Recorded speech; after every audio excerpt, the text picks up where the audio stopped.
नमस्कार, स्वागत है आप सभी का। मैं हूं कृतिका और देश का सबसे भरोसेमंद चैनल डीडी न्यूज पर लेकर हाजिर हूं आपका अपना पसंदीदा शो खबरों का सरपंच न्यूज पंच। जी हां, इस कार्यक्रम के जरिए हम आप तक हर रोज पहुंचाते हैं वो तमाम खबरें जिन पर रहती है हम सभी की नजर। लेकिन न्यूज पंच में सिर्फ खबर नहीं होती, बल्कि होती है खबरों की पूरी पड़ताल। तथ्यों और आंकड़ों के जरिए आपको समझाते हैं खबर का हर एक बिंदु।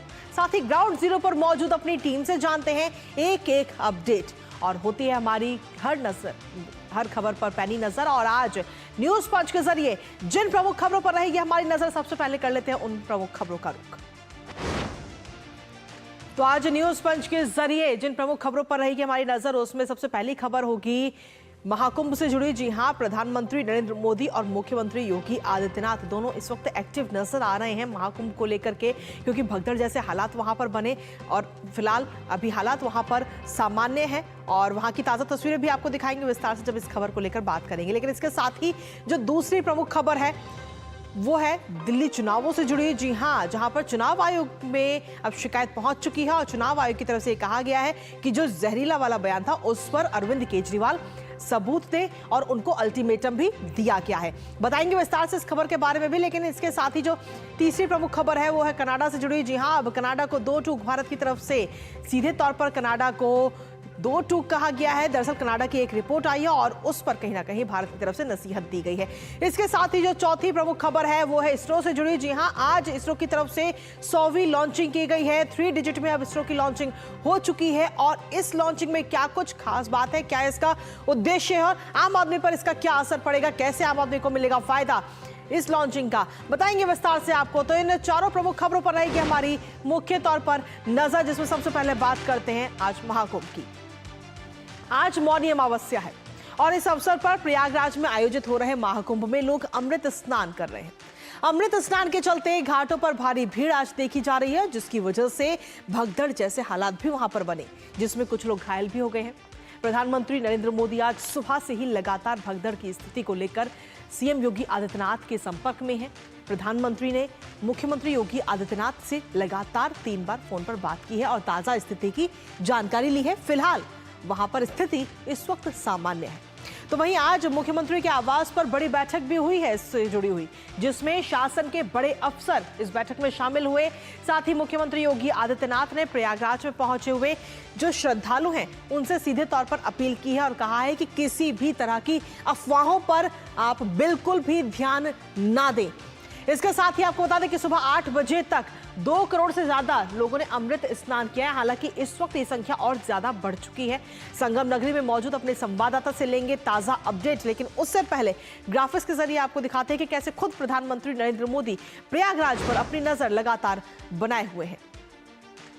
तो आपको बता दें कि प्रधानमंत्री नरेंद्र मोदी मौजूदा हालात पर लगातार जानकारी ले रहे हैं, फोन कॉल कर रहे हैं। सुबह से लेकर अभी तक अगर हम देखें तो 3 बार बात हो चुकी है प्रधानमंत्री नरेंद्र मोदी की उत्तर प्रदेश के मुख्यमंत्री योगी आदित्यनाथ के साथ में, और सीधे तौर पर प्रधानमंत्री की तरफ से तत्काल मदद के निर्देश दिए गए हैं। तो खुद प्रधानमंत्री नरेंद्र मोदी प्रयागराज में जो महाकुंभ इन दिनों आयोजित किया जा रहा है उस पर अपनी नजर बनाए हुए हैं। अभी तक 4 बार मुख्यमंत्री योगी आदित्यनाथ से वो बात कर चुके हैं। तो गृह मंत्री अमित शाह ने भी योगी आदित्यनाथ से बात की है, ताजा अपडेट जो वहां पर लिए हैं कि फिलहाल अभी क्या कुछ हालात हैं।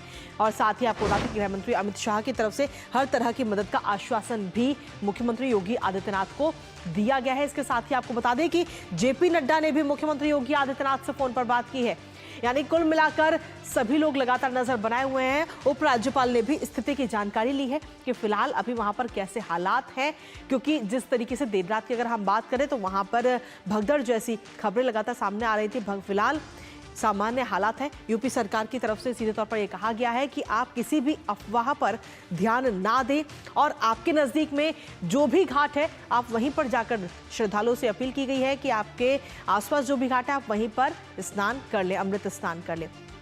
तो सीधे तौर पर अफवाह पर ध्यान ना देकर संयम से काम ले, ये बात कही गई है। इसी पूरे मामले पर मुख्यमंत्री योगी आदित्यनाथ की तरफ से क्या कुछ कहा गया है वो एक बार आपको सुनाते हैं। प्रातः काल से ही उनके लगभग 4 बार प्रधानमंत्री जी ने हालचाल लिया है। माननीय गृह मंत्री जी ने, माननीय राष्ट्रीय अध्यक्ष भारतीय जनता पार्टी श्री जेपी नड्डा जी ने माननीय गृह मंत्री श्री अमित शाह जी ने भी और प्रदेश की माननीय राज्यपाल श्रीमती आनंदीबेन पटेल जी ने भी लगातार जानकारी लेकर के सभी के कुशल क्षेम और सकुशल स्नान कराने के बारे में निरंतर रिपोर्ट ले रहे हैं। हम लोगों की प्रातःकाल से ही श्रद्धालुजन जो भी आए हैं वे स्नान कर सकें, इसके लिए यहाँ पे उच्च स्तरीय बैठक भी चल रही है, जिसमें मुख्य सचिव भी हैं, डीजीपी हैं, प्रमुख सचिव गृह हैं, मुख्यमंत्री कार्यालय के अपर मुख्य सचिव के साथ साथ एडीजी लॉ एंड ऑर्डर के साथ साथ अन्य वरिष्ठ अधिकारीगण मौजूद हैं। प्रयागराज में हालात वर्तमान में नियंत्रण में हैं।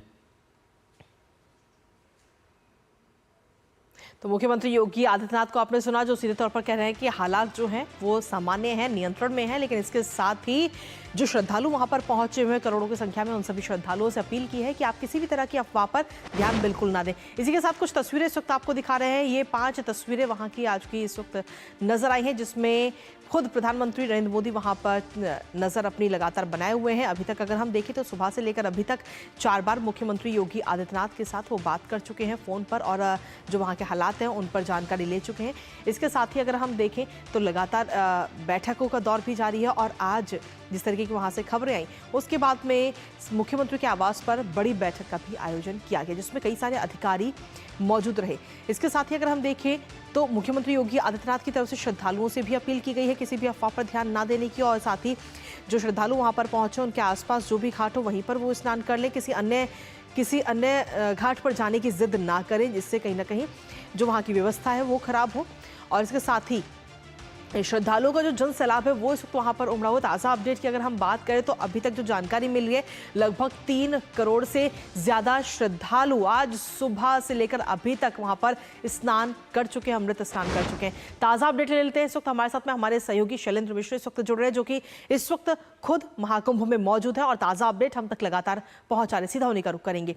शैलेंद्र, मुख्यमंत्री योगी आदित्यनाथ से लगातार ताजा अपडेट खुद प्रधानमंत्री नरेंद्र मोदी ले रहे हैं। सुबह से लेकर अभी तक 4 बार फोन पर बात कर चुके हैं, लेकिन इसके साथ ही अगर हम देखें तो श्रद्धालुओं की संख्या में भी लगातार इजाफा देखने को मिल रहा है। आज में अभी तक सुबह से लेकर अभी तक लगभग 3 करोड़ से ज्यादा श्रद्धालु अमृत स्नान कर चुके हैं।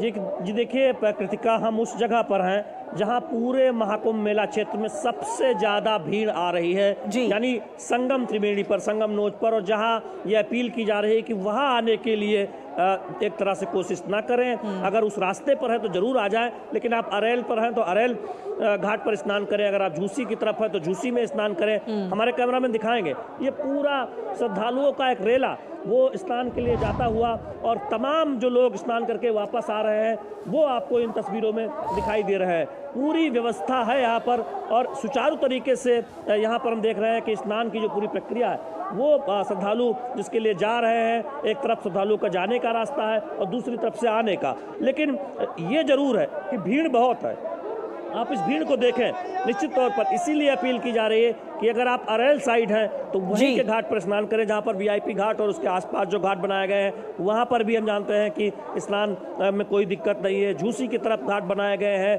बाकी तरफ घाट बनाए गए हैं। 12 किलोमीटर से लंबा स्नान का घाट का इलाका है, तो हर कोई त्रिवेणी की तरफ आए ये उचित नहीं है, क्योंकि कहीं भी आप स्नान करेंगे वही पुण्य मिलने वाला है। वही जो आज मौनी अमावस्या का दिन है, जो विशेष मुहूर्त है, उसमें आपको पुण्य मिलेगा। तो निश्चित तौर पर इस वक्त हम ग्राउंड जीरो पर मौजूद है, जहां पर रात को अत्यधिक भीड़ इकट्ठा हो गई थी, और जहां जिसके पास पर भगदड़ जैसे हालात के दावे किए जा रहे थे। तो निश्चित तौर पर इस वक्त हम देखें तो हालात पूरी तरह से नियंत्रण में है। ये जरूर है कि भीड़ काफ़ी है, लेकिन हम देख रहे हैं कि बड़ी संख्या में लोग स्नान करके वापस लौट रहे हैं। प्रशासन की जो अपील है वो असर दिखा रही है कि आप स्नान करके उस क्षेत्र में ज़्यादातर घाट के आसपास रुके ना, बल्कि आप वापस जाएं। तो हम बड़ी संख्या में अपने ठीक सामने देख रहे हैं कि लोग वापस आते हुए, और दूसरी तरफ आप देखें ये जो हमारे कैमरामैन दिखाएंगे कि लोग जा रहे हैं ये संगम घाट की तरफ, संगम त्रिवेणी की तरफ। ये रेला बताता है, ये संख्या बताती है कि बड़ी संख्या में लोग इस आज मौनी अमावस्या के दिन दिन स्नान करना चाहते हैं, पुण्य कमाना चाहते हैं, और इसीलिए बार बार अपील की जा रही है कि हर कोई इसी संगम के त्रिवेणी पर ना आए। पूरा संगम क्षेत्र संगम है, वही पुण्य मिलने वाला है, जो जहां पर है वहीं के पास के घाट पर स्नान करे। जी, ये अपील तो की ही गई है, लेकिन साथ ही अगर हम देखें तो जो श्रद्धालु वहां पर पहुंच रहे हैं उनकी संख्या में भी लगातार इजाफा देखने को मिल रहा है। फिलहाल बहुत बहुत शुक्रिया शैलेंद्र, तमाम जानकारी और अपडेट्स हमारे साथ साझा करने के लिए। और सीधे तौर पर अगर हम देखें तो अब अगली खबर का रुख कर लेते हैं, जहां आपको बता दें कि दिल्ली विधानसभा चुनाव में अब मात्र कुछ दिन ही बचे हैं मतदान में, और ऐसे में तमाम जो राजनीतिक दल हैं, जो इस वक्त आप स्क्रीन पर भी देख पा रहे हैं, ये तमाम राजनीतिक दल इस वक्त अपनी जनता को लुभाने के लिए कई सारे वादे कर रहे हैं, कई घोषणाएं कर रहे हैं। तो वहीं दूसरी ओर चुनाव प्रचार भी इस वक्त अंतिम दौर में है। नेता तरह तरह की बयानबाजी करके दूसरी पार्टियों पर कई तरह के आरोप भी लगा रहे हैं, और ऐसे में दिल्ली में इस समय यमुना नदी का मुद्दा भी गरमाया हुआ है, उसकी सफाई का मुद्दा गरमाया हुआ है। एक तरफ जहां भारतीय जनता पार्टी और कांग्रेस यमुना की सफाई को लेकर आम आदमी पार्टी की सरकार पर सवाल उठा रहे हैं, तो वहीं दूसरी ओर आम आदमी पार्टी के सुप्रीमो, आम आदमी पार्टी के संयोजक अरविंद केजरीवाल ने आरोप लगाया कि हरियाणा सरकार दिल्ली भेजे जाने वाले पानी में जहर मिला रही है। हालांकि फिलहाल अब यह मामला पहुंच चुका है चुनाव आयोग, और चुनाव आयोग ने अरविंद केजरीवाल से सबूत मांग लिए हैं और आज रात 8 बजे तक का अल्टीमेटम भी दिया है। इसके साथ ही अगर हम देखें तो आज खुद प्रधानमंत्री नरेंद्र मोदी दिल्ली में प्रचार की कमान संभालेंगे। प्रधानमंत्री आज दिल्ली के करतार नगर में चुनाव प्रचार करेंगे। इसके अलावा कांग्रेस आज अपना घोषणा पत्र भी जारी करेगी। जानेंगे अपने संवाददाता से ताजा अपडेट, लेकिन उससे पहले आपको दिखाते हैं कि कांग्रेस ने घोषणा पत्र जारी करने से पहले दिल्ली की जनता से कौन कौन से वादे कर चुकी है। तो घोषणा पत्र आज आने वाला है कांग्रेस पार्टी का, लेकिन उससे पहले कई सारे वादे किए जा चुके हैं। महिलाओं को हर महीने 2,500 रुपए देने का वादा किया गया, साथ ही 300 यूनिट मुफ्त बिजली का वादा भी कांग्रेस की तरफ से किया जा चुका है दिल्ली के अंदर। तो अगर हम देखें तो ये तमाम वादे अभी तक किए जा चुके हैं घोषणा पत्र आने से पहले। इसके साथ ही गैस सिलेंडर को लेकर वादा किया गया कि 500 रुपए में गैस सिलेंडर मुहैया कराया जाएगा अगर कांग्रेस पार्टी सत्ता में आती है दिल्ली के अंदर। वहीं 25 लाख रुपए का स्वास्थ्य बीमा देने की भी बात इस वक्त कांग्रेस की तरफ से की गई है। इसके साथ ही बेरोजगार युवाओं के लिए भी बात कही गई है। बेरोजगार युवाओं के लिए कहा गया है कि हर महीने 8,500 रुपए दिल्ली में बेरोजगार युवाओं को दिए जाएंगे जब कांग्रेस पार्टी सत्ता में दिल्ली में आएगी। तो इसके साथ ही मुफ्त राशन किट की भी बात कही गई है। तो ये तमाम वो बातें हैं, वो वादे हैं जो अभी तक कांग्रेस पार्टी की तरफ से किए जा चुके हैं। हालांकि अगर हम देखें तो आज घोषणा पत्र आने वाला है।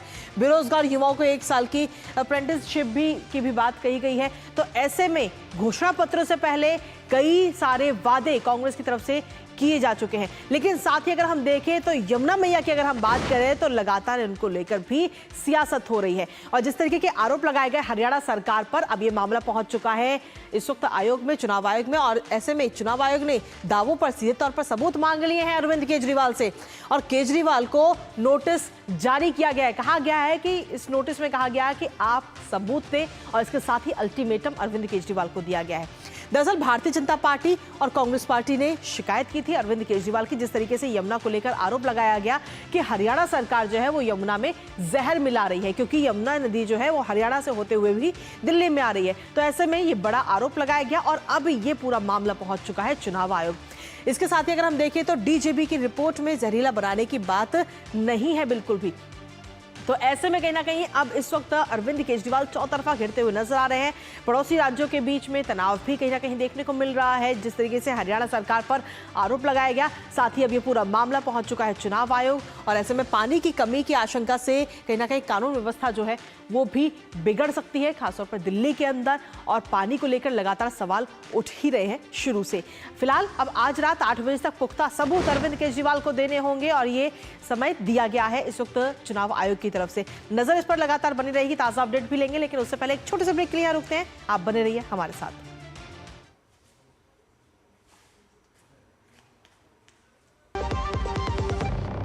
मुथूट फाइनेंस पेश करते हैं गोल्ड लोन मेला। गोल्ड लोन लेने पर और कस्टमर रेफर करने पर पाइए सुनहरा मौका, लाखों के गिफ्ट वाउचर जीतने का, साथ ही साथ जीतें आप 24 कैरेट खरा सोना। गोल्ड लोन लेने के लिए आज ही मुथूट फाइनेंस की ब्रांच में जाइए या फिर कॉल कीजिए 1-800-313-1212। मेरी पसंद, मेरी पसंद, मेरी पसंद, मेरी पसंद, हमारी पसंद। हम सबकी पसंद। मजबूत देश का मजबूत सरिया मोंगिया स्टील। और ब्रेक के बाद एक बार फिर से स्वागत है आप सभी का। लगातार हम चर्चा कर रहे हैं दिल्ली विधानसभा चुनावों से जुड़ी हुई खबरों के कि किस तरीके से हर रोज नए नए मुद्दे सामने आ रहे हैं। और अब इस वक्त जो मुद्दा चल रहा है दिल्ली के अंदर, जो मुद्दा गरमाया हुआ है वो है यमुना नदी का। ताजा अपडेट लेते हैं इस वक्त गिरीश निशाना इस वक्त हमारे साथ जुड़े हुए हैं। गिरीश, दिल्ली के अंदर हर रोज नए नए मुद्दे निकलकर सामने आ रहे हैं, लेकिन इसके साथ ही अगर हम देखें तो चुनाव प्रचार भी जोरों पर है और अंतिम दौर इस वक्त चल रहा है चुनाव प्रचार का, जिसमें खुद प्रधानमंत्री नरेंद्र मोदी आज प्रचार करते हुए नजर आएंगे। संक्षेप में दोनों ही बातों पर जानकारी आपसे चाहेंगे। बिल्कुल कृतिका, इस समय दिल्ली के अंदर जो चुनाव प्रचार है वो जोरों पर है और आरोप प्रत्यारोप की राजनीति भी लगातार दिल्ली में गहराती जा रही है। अभी एक नया मामला सामने आया है जब आम आदमी पार्टी के राष्ट्रीय संयोजक अरविंद केजरीवाल ने आरोप लगाया था कि हरियाणा की ओर से जो पानी आ रहा है उसमें जहर मिलाकर आ रहा है। तो इसका संज्ञान लेते हुए खास तौर पर जो दिल्ली भाजपा है उसने और कांग्रेस ने दोनों ने चुनाव आयोग में ऐसी शिकायत दर्ज की कि जो अरविंद केजरीवाल हैं वो मतदाताओं को इस तरह से प्रभावित कर सकते हैं। तो इसकी बात को ध्यान में रखते हुए जो चुनाव आयोग है उसने आज 8 बजे तक, रात 8 बजे तक स्पष्टीकरण मांगा है अरविंद केजरीवाल से और आज रात 8 बजे तक उनको स्पष्टीकरण देना होगा, क्योंकि इस तरह से जो मतदाता हैं वो प्रभावित हो सकते हैं कहीं ना कहीं, जिस तरह से उन्होंने आरोप लगाए थे अरविंद केजरीवाल ने। और इसमें एक बात और है कृतिका, अगर इस मामले को देखा जाए तो इसमें 3 साल तक की सजा का भी प्रावधान रखा गया है अगर इस बात को गंभीरता से लिया जाए तो। और दूसरी अगर बात की जाए कृतिका, क्योंकि चुनाव में अब बहुत ही कम समय बचा है, ऐसे में प्रधानमंत्री नरेंद्र मोदी दिल्ली के अंदर अपनी पहली चुनावी रैली करने जा रहे हैं। आज प्रधानमंत्री नरेंद्र मोदी की उत्तर पूर्वी दिल्ली के घोंडा के अंदर रैली आयोजित होनी है, पहली चुनावी रैली होगी। और पहली चुनावी रैली के अंदर आज प्रधानमंत्री नरेंद्र मोदी घोंडा के अंदर यहां जनसभा को संबोधित करेंगे। घोंडा के अंदर काफी संख्या में लोग सुबह से यहां आना आरंभ हो चुका है उनका, और प्रधानमंत्री नरेंद्र मोदी को सुनने के लिए काफी संख्या में यहां पर लोग मौजूद हैं। और कुछ घंटे बाद यहां पर प्रधानमंत्री नरेंद्र मोदी पहुंचेंगे और इस जनसभा को संबोधित करेंगे। और ये अपने आप में प्रधानमंत्री नरेंद्र मोदी की चुनावी पहली रैली होगी दिल्ली में। चलिए, फिलहाल बहुत बहुत शुक्रिया गिरीश, और इस रैली पर आप लगातार नजर बनाए रखिएगा, साथ ही दिल्ली की सियासत पर भी अपनी नजर बनाए रखिएगा। बहुत बहुत शुक्रिया। और इसी के साथ चलिए अब अगली खबर का रुख कर लेते हैं, और अगली खबर है इसरो से जुड़ी। जी हां, अंतरिक्ष में भारत लगातार नई ऊंचाइयां हासिल कर रहा है और आज इसरो ने एक और बड़ी उपलब्धि हासिल की। जी हां, भारतीय अंतरिक्ष अनुसंधान संगठन यानी इसरो ने आज अपने ऐतिहासिक 100वें मिशन की सफल launching Satish Dhawan space centre से की है, जिसमें एक नेविगेशन सैटेलाइट को GSLV रॉकेट पर लॉन्च किया गया। खास बात यह है कि इसरो के नए अध्यक्ष वी नारायणन का ये पहला मिशन था, जिन्होंने बीती 13 जनवरी को ही कार्यभार भी संभाला है। और साथ ही इसरो का इस साल का ये पहला मिशन, और आज सुबह 6:23 पर GSLV F-15 रॉकेट से NVS-2 मिशन लॉन्च किया गया, जिसका उद्देश्य है भारतीय उपमहाद्वीपीय के साथ साथ भारतीय भूमि से लगभग 1500 किलोमीटर तक के क्षेत्र में उपयोगकर्ताओं को सटीक स्थिति, वेग और समय प्रदान करना। इस मिशन से आम जनता को सीधे तौर पर क्या कुछ फायदा मिलेगा वो आपको बताएंगे, और सीधा ग्राफिक्स का रुख कर लेते हैं कि अभी तक जो इसरो के मिशन रहे हैं वो क्या कुछ खास रहे हैं। हालांकि SLV-3 पहली बार अपने यान से अपना सैटेलाइट लॉन्च किया गया। कुल मिलाकर हम देखें तो 1980 में भारत ने खुद का रॉकेट SLV-3 बनाया था और उससे लॉन्च किया गया। चंद्रयान 1 की अगर हम बात करें तो 2008 में पहला मानव रहित चंद्र मिशन चंद्रयान 1 सफलतापूर्वक प्रक्षेपित किया गया। ये वो मिशन है इसरो के जो लगातार चर्चा में रहे और सफल मिशन रहे। 2013 की अगर हम बात करें तो पहला मंगल मिशन यानी कि मंगलयान को लॉन्च किया गया। तो 2013 की बात हमने आपको बताई। इसके साथ ही चंद्रयान 2 की अगर हम बात करें तो साल 2019 में चंद्रयान 2 को चांद के दक्षिणी ध्रुव पर उतारा गया था और इसकी चर्चा सिर्फ भारत नहीं बल्कि पूरे विश्व में हो रही थी कि किस तरीके से भारत लगातार आगे बढ़ रहा है स्पेस सेंटर में। और इसी पर ताजा अपडेट ले लेते हैं। इस वक्त हमारे साथ में हमारे सहयोगी इस वक्त जुड़ रहे हैं। रितेश, सीधा उन्हीं का रुख करेंगे। रितेश, फिलहाल अगर आज की हम बात करें तो आज जो सैटेलाइट लॉन्च किया गया वो ऐतिहासिक रहा, 100वीं सैटेलाइट। और इसके साथ ही अगर हम देखें 100वां लॉन्च, और साथ ही अगर हम देखें तो इस सैटेलाइट से आम जनता को सीधे तौर पर कई सारे फायदे भी मिलने वाले हैं। रितेश। जी हाँ, और ये शतक जो इसरो ने जड़ा है ये दुनिया भर में जो है एक आश्चर्य की बात है। और सबसे बड़ी चीज यहाँ पे ये बताना चाहूंगा कि जो शुरुआत हमने 1989 में 1979 में की थी वो अब जो है 2025 आने पर शतक लगा है। तो मेरी जब पिछली बारी जब स्पेसएक्स के शुरुआत साल का जो पिछले 2024 का जो आखिरी प्रक्षेपण था, तब मेरी जब पिछले इसरो चेयरमैन से बात हुई थी, उनका यही कहना था कि पिछले 55 सालों में जो हमने किया है वो आने वाले 5-10 सालों में ही हम उसको रिपीट कर पाएंगे। यानी कि जो हमने अभी शतक लगाया है वो शतक जो है आने वाले 5-10 सालों में आसानी से कंप्लीट किया जा सकता है, क्योंकि इसरो कई और नई तकनीकों, कई और नई चीजों पे काम कर रहा है जिसके बारे में धीरे धीरे हमें जानकारी मिल रही है। और सबसे बड़ी बात यह है कि हमारा महत्वाकांक्षी योजना है गगन अंतरिक्ष केंद्र बनाना अपना खुद का, गगनयान, चंद्रयान। तो इन सब चीजों को अब धीरे धीरे जो है काफी बल मिल रहा है इन प्रयोगों से। और जैसा कि आपने बताया कि वीर नारायण, हमने ये सतीश धवन जी से लेकर के आज वीर नारायण जी का जो सफर तय किया है, जी बिल्कुल, इसमें कई उपलब्धियां हमने हासिल की हैं। और आज ये सबसे बड़ी उपलब्धि है कि नेविगेशन को लेकर के, पहले मैं बता दूं कि ये जो NVS 02 जो अभी हम लोग नेविक साइट जिसको कह रहे हैं, ये पहले Indian regional timing centre satellite service system से जाना जाता था। तो कई ऐसे सैटेलाइट हैं जो पहले नेविगेशन का काम करते थे जिनकी उम्र हो गई पूरी, तो अब उनको रिप्लेस करने के लिए ये सब चीजें, क्योंकि पिछले 2023 में ही हमने NVS 01 लॉन्च किया था, अब ये 2025 में हम NVS 02 लॉन्च कर रहे हैं। तो ये एक दिखा रहा है कि हम प्रगति, और सबसे बड़ी बात इस सैटेलाइट के लॉन्च से ये पता चलती है कि हमें एग्जैक्ट टाइमिंग के लिए जो है, बिल्कुल रितेश, कहीं ना कहीं अगर हम देखें तो इसरो जो है लगातार नई उपलब्धियां हासिल कर रहा है। और खासतौर पर अगर 2025 की बात करें तो 2025 में भी कई सारी उपलब्धियां हासिल होने वाली, नजर लगातार आप बनाए रखेगा। लेकिन फिलहाल बहुत बहुत शुक्रिया रितेश तमाम जानकारी साझा करने के लिए। और इसी के साथ चलिए अब अगली खबर का रुख कर लेते हैं, जहां आपको बता दें कि भारत ने एक बार फिर से कनाडा को खरी खरी सुनाई है और खुद के आंतरिक मामलों को सुलझाने पर ध्यान देने की बात कही। दरअसल कनाडा के संघीय चुनाव में विदेशी हस्तक्षेप को लेकर एक रिपोर्ट सामने आई जिसमें दावा किया गया कि भारत ने चुनाव के दौरान 3 राजनीतिक दलों के उम्मीदवारों को गुप्त रूप से धन पहुंचाने के लिए प्रॉक्सी एजेंटों का इस्तेमाल किया।